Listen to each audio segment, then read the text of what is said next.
You know I've traveled near and far, see the shining sea. I've seen a lot of places and people that were nice to me. One place that's in my heart, and this is how I feel. I'm talking about my hometown, Fayetteville.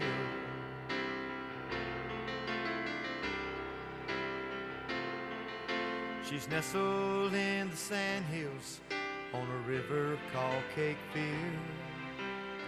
Special to so many who proudly served our country here. She was named for Lafayette and known for cotton mills. I'm talking about my hometown, Fayetteville.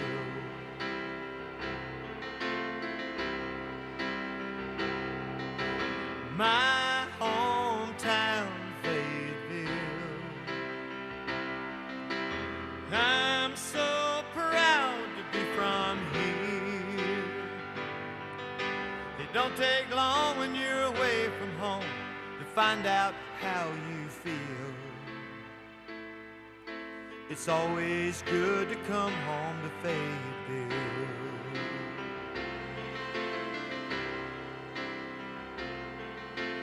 Babe Ruth hit his first one, heard around the world. Sherman marched with the Union and burned the arsenal.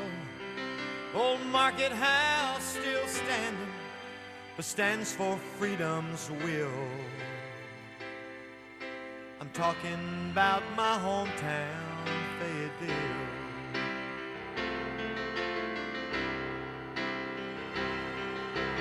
My hometown, Fayetteville. I'm so proud to be from here. It don't take long when you're away from home to find out how you feel. It's always good to come home to Fayetteville. My all-American city, Fayetteville. Talking about my hometown,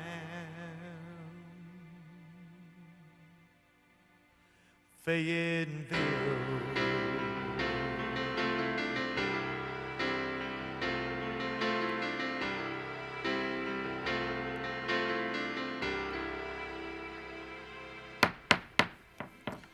Well, good afternoon. I'd like to call our Wednesday, May 6th special meeting to order. At this time, item 2.0 is the prayer invocation. Try to switch it up a little bit. I know we really rely on the pastors. Anyone else other than the normal three would like to give us a prayer? I don't want to volunteer anybody. I want this to be voluntary. Johnny? Okay. All right. Did you want to do it? Okay. All right, sir. Let us pray. Thank you, Lord, for your many blessings. And Lord, I ask that you bless all the families represented here. I ask that you bless our city, our state, and our nation. And Lord, I pray that you will help end this pandemic that's upon us, that you will use the bright minds of the many scientists out there and lead them to a vaccine. And Lord, I pray that the deliberations here tonight will honor you and glorify you.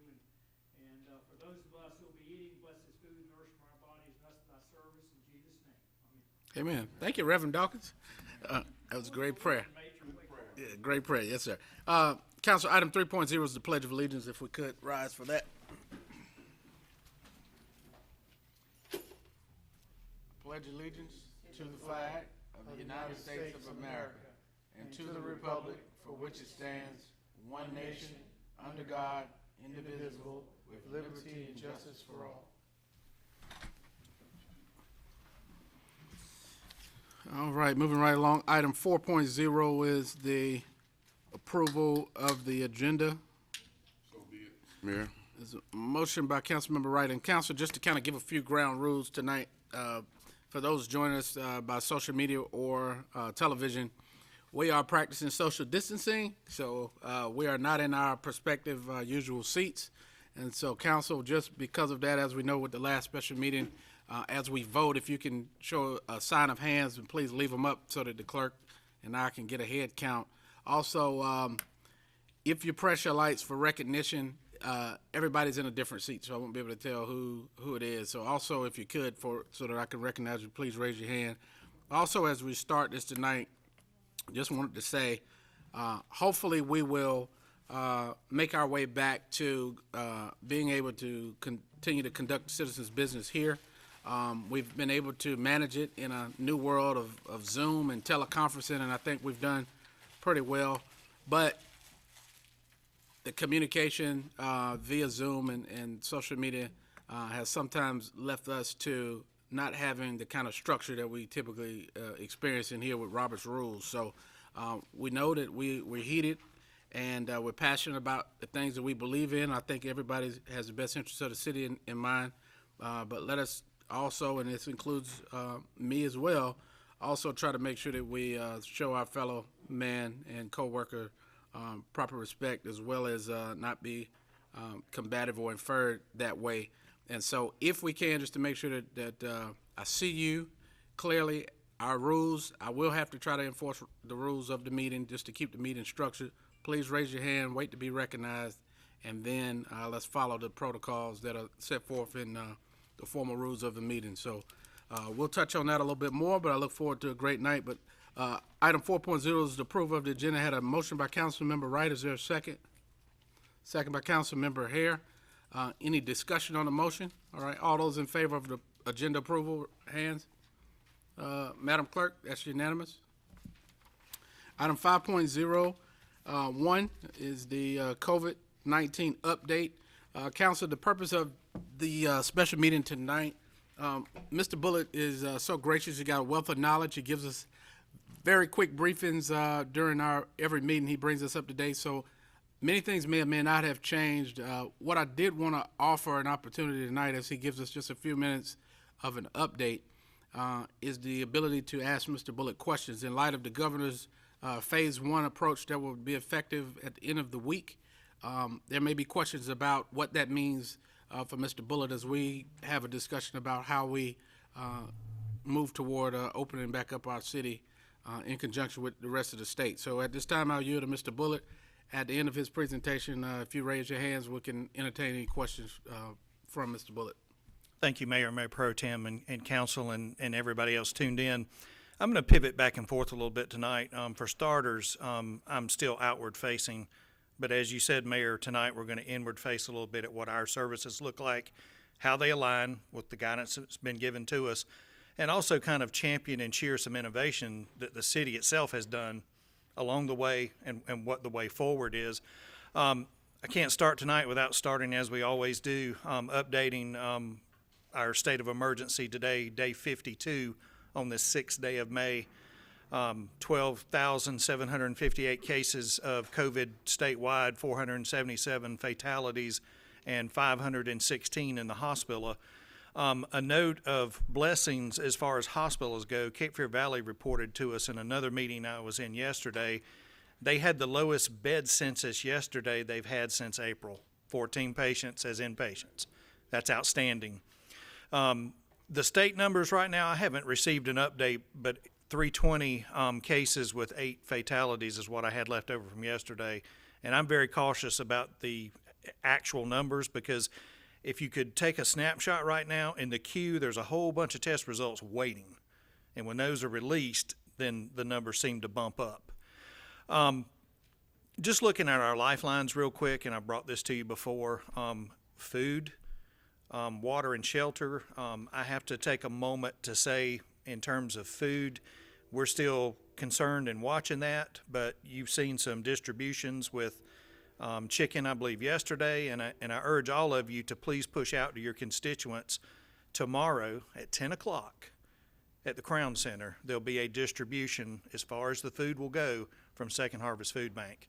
So that's real important to our community. It's on our website, and we've been pushing it along every avenue that we have, and I ask you to please help me do the same thing, and especially everybody listening. Certainly people will line up before 10 o'clock, but tomorrow's important because that's a free pull-up, drive-through type giveaway, and we need to take advantage of that. The only other thing along those lines, we're in full gear right now with some hurricane stuff. We did a Facebook Live, Zoom Live presentation today, so we're trying to get people to at least tune in and be aware of that. With that being said, I have a very short presentation here with some meat on it that'll kind of guide us along as we go of some things that have happened. The milestones are not anything shocking or in particular to anybody. I just have some things on there to remind you of things that are happening. This Friday at 5 o'clock will be the transition point, but the stay-at-home order that is in effect right now maintains its effect. It doesn't go anywhere. There's a little bit of public confusion about that, but I hope that will iron itself out as we go forward. There's a lot of meat that was in Executive Order 138 that we're still trying to understand and apply to our operation, and that's what we're going to talk about now. Things I want to celebrate. We've had to take some workflows and convert them and take services that we were already good at doing and delivering and make a lot of them virtual, not unlike some of the stuff you all have been in with Zoom and other applications that help people reach into City Hall without coming in the building. So I have a whole list of things here. We got a team together. We created what platforms we needed to work within the confines of both technology and four walls. Going forward, we're still going to do some of that. There'll still be telework done. That won't change, at least for a little while. And some of these systems that are in place now will remain even as City Hall starts to open. One of the things that we had a meeting on this morning is trying to go through a thought process of what you've heard called the new normal, but what does the new workplace look like? We don't want to have a mob of folks inside the lobby. And we also want to make it easy on our customers where they can walk up and get served and not have to walk all over this 3-story building. It just makes good sense. And that's something that we're chasing right now, and we're working towards that process. And there were little things along the way, for instance, in our bathrooms, having touchless plumbing fixtures and those sorts of things, that's become the standard of the day. And we're trying to get in that direction and make sure everything's upgraded. There'll be a point now as we go forward, I dare say you won't go anywhere that doesn't have a dispenser with some sort of sanitizer or something, no matter where you go. I just selected out a few city departments, and please don't feel like the ones not mentioned are being slighted or anything. That's not it at all. But we have some that were outward facing or that are very prominent in terms of notice that we just wanted to draw a circle around. Probably first and foremost, Parks and Rec get a lot of attention from not only people in the city of Fayetteville, but we're looked at all over the country about some of the great things we do. Parks are open. The state's struggling with trying to get their parks open. Ours really never closed.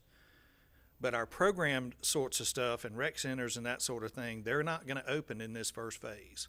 It's going to take a little time before that starts to unfold. Some of this is not our doing or our choosing. We're trying to align ourselves with what was given out in policy the other night. And it's exciting. People are eagerly anticipating getting out in this weather. Playgrounds will open in phase 2, and we're just not there yet. A quick note on the airport never closed. The passenger traffic's down, flights are down. That's the world as we know it right now, and hopefully travel will build back up after things are opened up and loosened up. Fast Transit has done some of the most amazing things with moving the entrance to the buses to the rear so that the drivers are not exposed to people coming on board the bus and suspending the fare process. That will be addressed as we go forward and we can find it safe enough to reconfigure that. There might be some plastic shields or some other items that become permanent on those buses. Perhaps nobody has done more in terms of trying to convert services than development services. They have literally moved everything possible out to the field in a live environment without losing any customer service, and I applaud them for what they've done. In the same way with public services, one thing I want to underline for your benefit, public services right away jumped on things and wanted to cross-train folks so that if we had folks that got sick that pick up and collect trash or bulky pickup, there'd be another driver to take their place. That's outstanding. That's the way we need to do business, is cross-train. Yes, sir. Fire and police, we've probably had some of the most profound changes internally. And my first two bullets are identical, but our worlds are very different. Fire does a lot of first responder medical work that dispatch protocols were changed just to leave us off of unless requested. And that dropped a lot of the exposure risk to us. The police department, in another way, their operation flipped, and they had to deal with curfew violations and other things that escalate because of restrictions. So hopefully one day, all of our dispatch screening will go back to the way it was and where we were comfortable with it. And we've had to take our locations and kind of lock them down, and the public's not allowed in our stations or police stations and so forth. And over time, we want to get that back open. It just won't be in phase one, but we realize that those are anchor points of our community. The neighborhood police station and fire station, and our citizens depend on that. It makes them feel safe and secure. And our outward services, the service we deliver, have not changed. If we're needed and 911's called, we're there. No changes. This is a horrific graphic that I took from the governor's office. You probably can't see it from where you're sitting at. The reason I preserved it is it does a beautiful job by category of taking the here and now, before 5 o'clock Friday, and then comparing it to life after that. Now, I added the date to the side because the expiration of phase one is May 22nd. That is the Friday before Memorial Day weekend, or it kicks off Memorial Day weekend, if you will. So we're watching this. Some of the things I mentioned that are on that list, people are very concerned about. Restaurants, bars, salons, hairdressers, barbershops. All of those things are very first and foremost in their minds. Right now, there's closures on that. The restaurants are at least able to do the takeout and delivery and continue that. I think this graphic does a lot for helping alleviate some of that confusion that our public, I'm sure, is going to have some questions and issues about. What we're trying to align with this, first and foremost, let's just take retail. I know our fire marshal's office will be involved because instead of being a 20% capacity allowance in these retail locations, they're going to bump up to 50. That's technically 12 people per 1,000 square feet that's allowed in said business. Some businesses don't have fire capacities. Now, this room tonight, because it's an assembly room, it has one on the wall, framed. But some businesses won't have that, so they'll have to go back, do a little bit of calculating, and come up with something that works. With that being said, though, they still have to allow the 6-foot distance inside that business. That's going to be hard, especially where there's a lot of stock or things are real cluttered. But that's the nature of what we're trying to deal with. I don't want to elaborate too much on what the governor's plans are because there are a lot of details that need to be hung on to 2 and 3. But what my bosses are looking for and what I'm genuinely interested in, I made some notations outside the boxes. My crystal ball is not clear, and I want to see the calendar piece. Everybody's just in a fury trying to look at the calendar. By the 22nd of May being the expiration of phase one, logically on the calendar, then June 5th or 12th might be that phase two point. If we take what we're given, 2 to 3 weeks after phase one, we'll be there. And then I have a best case and worst case date for phase three, July 3rd to July 24th. I almost hesitate to put those dates out there because there's so much that can happen between now and then. But I like to have a goal, and those are kind of goals. We desperately need that kind of planning framework for us to work on some of the things we're doing here internally, but keeping in mind the fact that these things can shift and change. They can spin on a moment's notice. So there are no promises or guarantees there. other than just what we've been given. In the short term, and this is where we're looking inward, and we've had a lot of conversations and a lot of work at all layers of our organization here, we're going to continue what's been prescribed. Certainly with the social distancing, because that's a requirement. And wearing our PPE and doing good hygiene. You probably heard the governor's press conference mention the wash, the wear, and the wait. They want you to wash your hands, and they want you to have a 6-foot space when you're waiting between people and wear your mask. Some of the things are going to be easy. We're looking at all sorts of plexiglass barriers and sorts of things that you've probably already seen at drive-in windows and supermarkets and that kind of thing. And that's going to be kind of the quick fix Band-Aid process as we kind of re-engineer some of these workflows and look inside our operation a little bit more. And we're going to be strategic in everything we do, knowing full well that with the short-term piece, some of it has to move very quickly. Some of the supplies that we may want or need are still having supply chain problems, and we can't necessarily source everything that we want immediately. This, again, is where I reiterate what I've said before this group, patience. Patience is the main thing here in the short term. Now, long term, to me, is a little bit more exciting because the reality of this whole process is COVID's not going to be gone at the end of July. It's probably not going to be gone at Christmas. But we should have a good handle on it. And if we continue on the trends that we're seeing right now with the state through public health, we're in great shape. And there are a lot of these things that we're already starting to look at, the recovery process, how we're going to get expenses reimbursed, how to get back to these revenue sources that we've suspended. And also, there are going to be recommendations that come out along that we just naturally develop as we learn, because it's a learning process. If you had asked us 6 months ago what was going to happen, I dare say what we would have looked at tea leaves wise would have been totally different than where we're standing right now, and who could have known that. The federal government is waving a vaccine as the light at the end of the tunnel. I'm hopeful that that will be the case, but let's also keep in mind we have a flu vaccine every year. It's only as good as the choices are made by the medical professionals. So what this is going to require is discipline and patience and just keeping on with the guidance that's been laid out, and that's how we're proceeding. There are a lot of discussions going on, higher level, trying to come up with some sort of framework of what this looks like.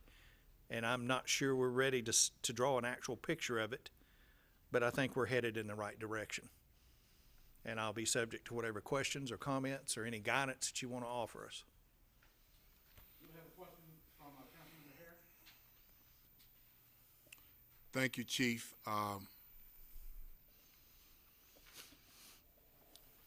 You stated that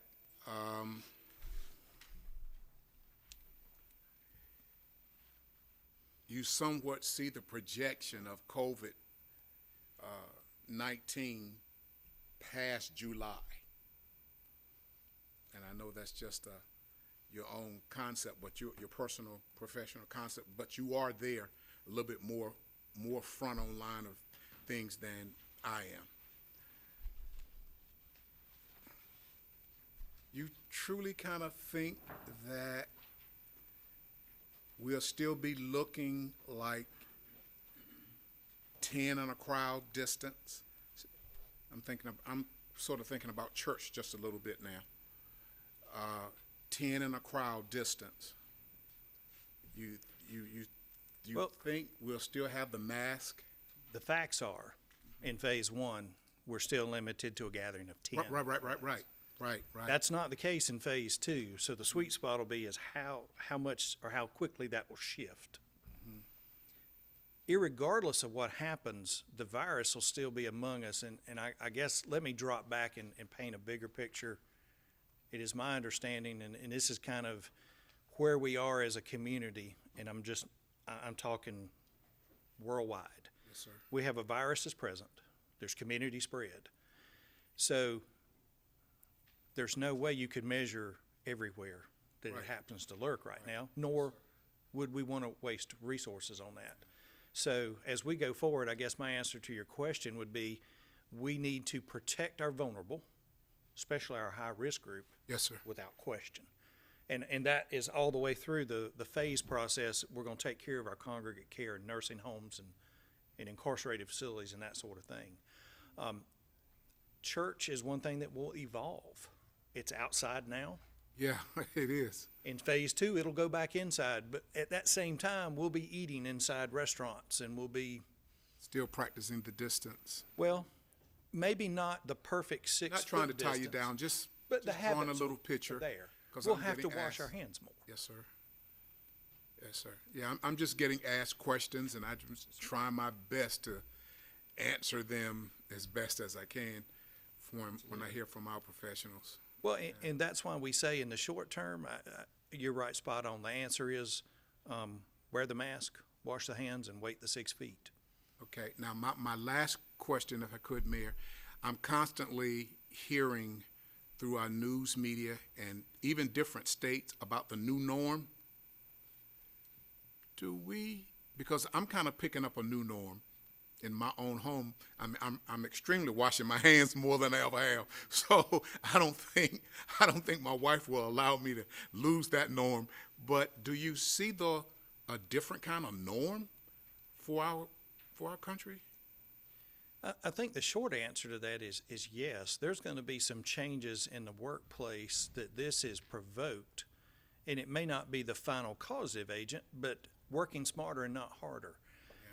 There have been folks that have made quite a bit of money on taking the traditional office environment and making it virtual.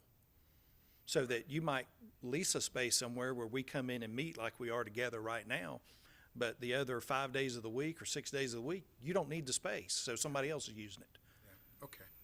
Well, thank you, Chief. Thank you, Mayor. Yes, sir. Councilwoman Ingram?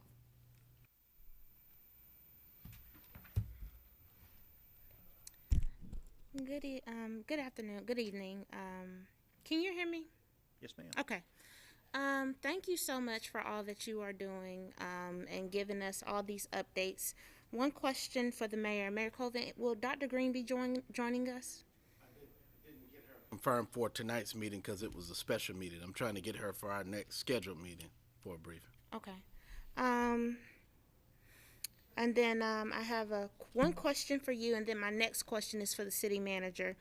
Mr. Bullard, moving forward with the governor changing updating his executive orders, and I know the mayor and city manager has been following that action. We do have a curfew in place. Would you recommend the curfew be rescinded or stay in place in phase 1? Well, my understanding is that this Friday it disappears. Okay. I don't really have a recommendation one way or the other, because I'm not sure. In terms of taking public health's approach, I don't have any data either way to back up. Okay. But with that being said, sometimes it's hard to measure actual outcomes. If it prevented one person from contracting the illness, then that was probably worthwhile. I think the curfew itself will be a little bit problematic in the fact that we have to realize that what was once essential and confined, we're encouraging commerce. So we don't want a curfew to hamper that process, because now literally all businesses except the ones that are shut down, the restaurants, bars, hairdressers and salons and that sort of thing, gymnasiums, they're off limits, but everything else is becoming commercially open and fair game. So there's some interplay there that I'm not sure what that dynamic's going to look like. Okay. Thank you so much. Which is kind of the premise behind allowing it to expire, to phase it with the governor's approach to reopening everything. It just would make it work better. So thank you for that, Councilwoman. Councilman Wright. I wasn't done, Mayor. Oh, I thought you said thank you. So I'm sorry.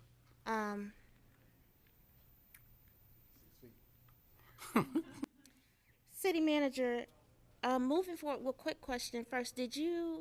Were you able to review the bill in detail? We did some analysis of it, and it's probably a little bit more than we have time to go into tonight. Okay. Probably what's most concerning to us when we read it is that there is money available for local governments, but it is going to the counties, and it is unclear at the moment how the cities would get the money. Okay. There is a restriction on the federal funds, and the federal funds cannot be currently used for revenue losses. So you could not take the federal money and then fill in the gap of local revenue losses. That same restriction is currently in place at the state because they're using federal money. So there's some hope, so there's some hope that we'll be able to work with our legislators to get a carve out for local governments, city governments, so we wouldn't have to go through the 90, I think it's in the 97 counties, because 3 of the counties are so large. I think it's Wake, Mecklenburg, and Durham. Guilford are so large that they qualify on their own as their own individual entities. Okay. But we'll be ready next time to give an update on that. And then looking at the approach of phase 2, phase 3, at budget impacts, I don't know exactly where are we pulling the funding from to support COVID response, and will we have to continue to add more to that, which will start to, I'm guessing, impact our budget a little bit more than maybe we have already planned, yes or no? Yes, our response at the moment is largely for some PPE, protective equipment, and we've been able to absorb that in our existing resources. At some point in time, we may come back for a special appropriation from council from fund balance so that we can replenish the funds that we've used already. We are tracking those expenses so that when the federal government says they will do a reimbursement, we'll have them, and at last check, I think we had spent or encumbered north of $100,000 so far. And I don't know if Scott has a better number, but I seem to recall it was about 100,000. Okay, and I think I asked this last meeting, but moving forward into phase 2 and 3, never mind, it's okay. Thank you. Suffice to say that we've started that reimbursement process already. The queue is already loaded. It's just a matter of really the FEMA side of it catching up. Good, Councilwoman? Okay. All right. Council Member Wright. Thank you, Mr. Bullitt, for that review. You mentioned earlier about the most vulnerable in our community, and you mentioned the elderly and those with pre-existing conditions and things like that. But I wanted to ask you about the homeless. Can you go into that area, because these are people that are most vulnerable in our community as well and can carry the disease, as you know, unaware. Some could be asymptomatic. What are we doing, and what can you tell us as a brief as far as homelessness or homeless individuals are concerned about the COVID? I know specifically in 138, that's the one group that's still exempted from the stay-at-home order, so that they're not restricted movement-wise, and they've been unrestricted all along.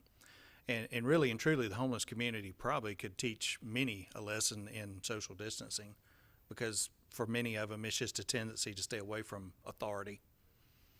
We've learned that. We put some measures in place with sanitation stations at where things congregate. We've been a participant with the county going forward in some of the discussions with some of the NGOs and other nonprofit groups about what can be done as far as sheltering sick and those preliminary waiting testing. And those are all short-term measures to that point. True of fact, just as you said, they're a vulnerable group, and some of them have health problems.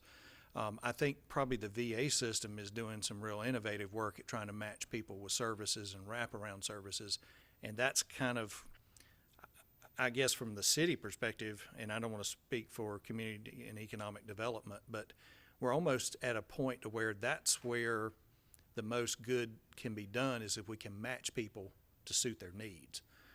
Now, many of those services are county driven or county generated, especially those that come through the Department of Social Services and the ones that public health controls.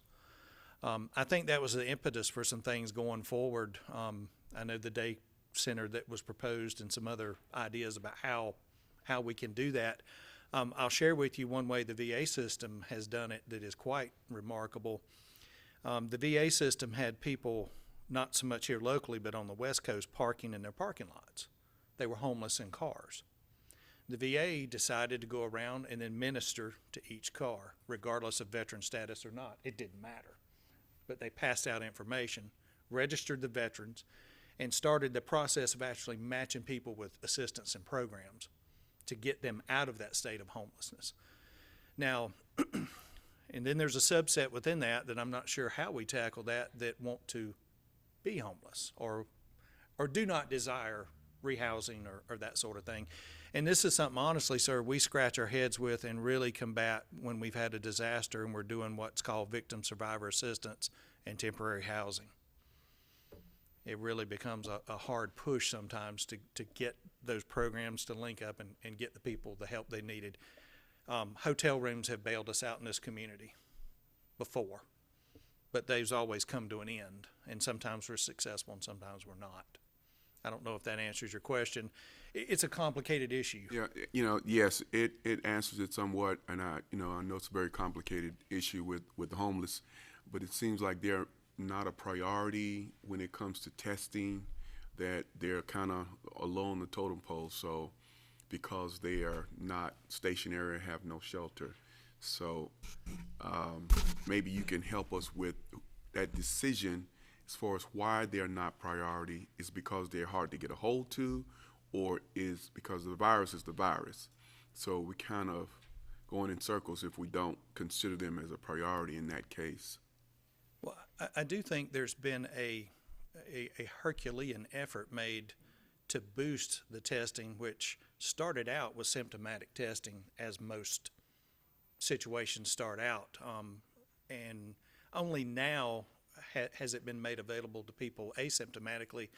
But we've been informed, I think, a couple days ago that the Walmart, Walgreens, and I hate to call somebody or leave them out, but where there are anchors in those communities, they're working on drive-through testing and that sort of thing, but the supply chain has just got to catch up. And then the laboratory throughput has got to catch up. But let me throw a twist onto that. And I wish Dr. Green were here because she could run with it and so eloquently paint the picture of how testing from a community spread standpoint is not so much individualized for those that are not sick. They're really scanning and looking for where are the outbreaks, where are the hot spots, and then they attack and address those. A lot of times those areas might be a nursing home or some sort of congregate group like homeless folks. So granted, the testing needs to be done there, but it's more targeted. Where the testing for me right now, feeling fine and feeling great, is almost a waste. And then now we know the nature of this virus. So many people have it, and they're totally asymptomatic. So it's a struggle. But I think everybody's at the table. Even our partners from the Cumberland Disaster Recovery Coalition and other groups that have helped us out in hurricanes, especially the faith community. Yes, sir. I think the willingness is there. It's just a matter of having the resources. Yes, sir. Thank you so much. Very informative. We're going to go through some of that this evening as well, but I just wanted to hear from your perspective and where were you at. Thank you. Thank you, Councilmember. Mayor Pro Tem Jensen. Thank you, Mr. Mayor. I have just one quick question. What I heard you say was, as these businesses continue to open up, that per 1,000 square feet, you are allowed to have 12 customer or people in the store. So if your store is 5,000 square feet, at one time you're allowed to have 60 people, which I'm assuming is including employees. Is that kind of my understanding? If it were an open space like a gymnasium or something, that might be possible. But when you take in account all the fixtures and what the aisle widths are, because people have had to go back and calculate standing room and that sort of thing, it drastically narrows it down. Now, that formula is only valid if you don't have a fire rating. Okay. Some businesses do by the nature of what they do. So small business, so let's take, for instance, a business downtown, small business downtown. It's probably about 1,200 square feet. So are they allowed to have 12 people in the store at one time, or are they allowed to have 7 people in the store? And those are the questions that are going to be asked to us, and I think that if I can give a, The devil in the formula, though, that overrides all of it is, in your example, you could have 12 point something, but you got to maintain the 6 feet. correct, And that also entails the employees. So Correct. if I'm shopping in there, we still have to have that 6-foot bubble. okay. So as long as you have the 6-foot bubble, Space. you can't, you're good. But that starts to narrow down that perceived space because you're really just measuring aisles. Right. So, and I don't want to get into the weeds, but I know that the questions are going to be asked because business owners are ready to open up and want to make sure that they're doing the right thing. So let's say a husband and wife come in and they are shopping. Do they have to be 6 feet apart, or can they be beside each other? I've seen it done both ways Okay. here in the city. It's a valid question because if you come in and there's 12 people and you say, well, you're not 6 feet apart, but it's a husband and wife in the same family. I think the most clever approach I've seen done, and I don't want to call the business out, but I will. I'll mention their name because they need to be recognized. Audi had a system with their buggies where husband and wife can go in and shop together, but each gets a buggy. And they limit the amount of people. They know exactly how many buggies fit Right. that formula. And when they're exhausted, then they form a line. So if you want to push buggies beside each other, I don't think they can stop you. But But that's how but if was something control that's 1,000 square feet, they can control it. Yes, but I think you've answered my questions. Okay, thank you. Thank you. Councilmember Davis. Yes, I just had one question. Have you had an opportunity to work with anybody on the county side in terms of testing for the homeless? Have you heard any discussion about testing for the homeless on the county side? we participate in what has become basically a weekly meeting. I think it's scheduled tomorrow at 3 o'clock. That is led by Dr. Green from the Health Department. All the partners are together. In fact, some of the members of this body are actually present via Zoom on some of those meetings. And we've been involved, but our involvement kind of follows the lines of what lanes are provided, like Department of Social Services and Public Health have statutorily mandated services and functions they perform versus insofar as the city's involved, certainly economic community development is right in the mix. My shop, to a lesser extent, has not been that heavily involved. But PD tracks the homeless, they're involved. I mean, it's not, I don't think things are so explicitly assigned that this is your job and you're gonna do it, but some of the functions of government just naturally flow from where they're charged by statute or otherwise. If that answers your question. I was just trying to figure out if there was any knowledge that you knew that since the county has the Human Health Services assets, if you knew that they were intentionally testing homeless at all. I do not Know know that? Okay. either way whether anybody Gotcha. homeless has been tested. That's truly a public health department Yep. question. Thank you. Councilmember, oh, okay. So that means she said, okay. All right. So, well, Mr. Bullitt, we appreciate it. I thought we had a pending question. I got a motion to waive on, so we appreciate it, sir. Council, thank you for your hard work and what you're doing. Council is looking at the agenda. Wanted to see, because Mr. Bullitt had most of this ready to go, that dovetailed into some of the committee discussion, the brief update on these committees. Want to see if we could get that next, so we can just roll on into it. I know he was right there at the tip of some of the stuff with homelessness and some of the other resources. So. I was actually going to step out and join by Zoom after the closed session, so can we go ahead with the closed session and then move into the council committee recommendation? So we can. So I guess probably legally what we'll do is take a if we're going to change the agenda because we approved it. Where's the attorney? Okay. She wants to leave. After the closed session. And do the other one by Zoom. Okay. All right. Well, we'll leave it as is. It's not to overcomplicate it. All right, we'll keep moving. We'll keep moving. I just knew we were right on that subject, so we'll have to pivot now and change to a different subject. But I'll entertain whatever the pleasure of the council is. You need a motion, Mr.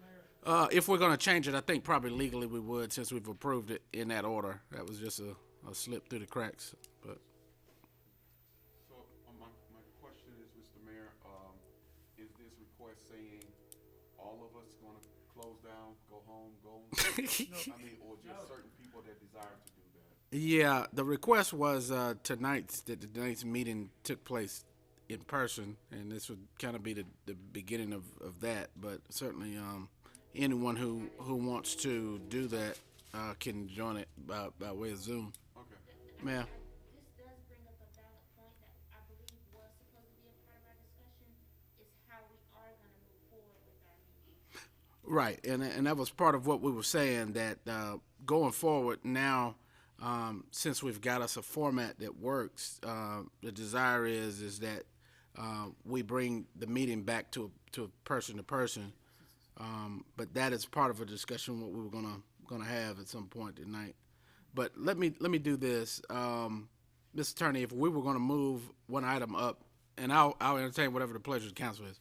If we were gonna do it, you would do it by way of a motion to replace or okay, all right. So Councilmember Waddell. Thank you, Mayor Colvin. My request is based upon the last closed session that we had, as we've been under these new guidelines. The last closed session request that we had, we were advised to have closed session before we went into the meat of the meeting, so that we could have the option, if we preferred, to leave and go and join via Zoom. As I had not been notified that we were moving toward trying to reintegrate back into face-to-face meetings, and as we are still under the advisement of no more than 10 at a time, and that was the reason that we had originally gone to that, and that does not expire until the 8th. It was my intention to be here for the closed session and then to leave and join via Zoom. If it has been stated, and I just was not notified that we are resuming, if I can receive that information, then I can govern myself accordingly. Yes, ma'am. I think when the clerk sent it out, I had asked about that piece, and so I'd have to pull that invite up. I think it did request that, but we are here. But the desire is that we try to bring this back into person to person, I guess, for the next meeting going forward. This was something I had intended to get to Monday, but we had a full schedule. So tonight the thought is that these committees, since it was a continuation, it really should have been handled the previous night, was that since Mr. Bullitt had started to entertain some questions about it, if we could have just allowed these committees to brief, if we could go into the closed session so that we wouldn't have to have a pause into it. And so I'll entertain whichever the pleasure of the council is. And if we need to keep moving, I don't want to belabor the point. So that was my thought. All right. So what we'll do, we'll leave it as is. At this time, we'll go to closed session. We would ask city manager and attorney to stay if all others would please. Well, we need a motion to do so. So is that a motion, Councilmember Dawkins? All right. Attorney-client privilege, I think it was, yeah. Yep. All right, so there's a motion by Councilmember Dawkins, there's a second by Councilmember Wright. Any discussion on the motion to go into closed session? All those in favor? Hands? Show of hands in favor? 2, 3, 4, 5, okay. So, Madam Clerk, that is 8, okay. So that's unanimous by those present. So if y'all could excuse us with the exception of the manager and the city attorney, please.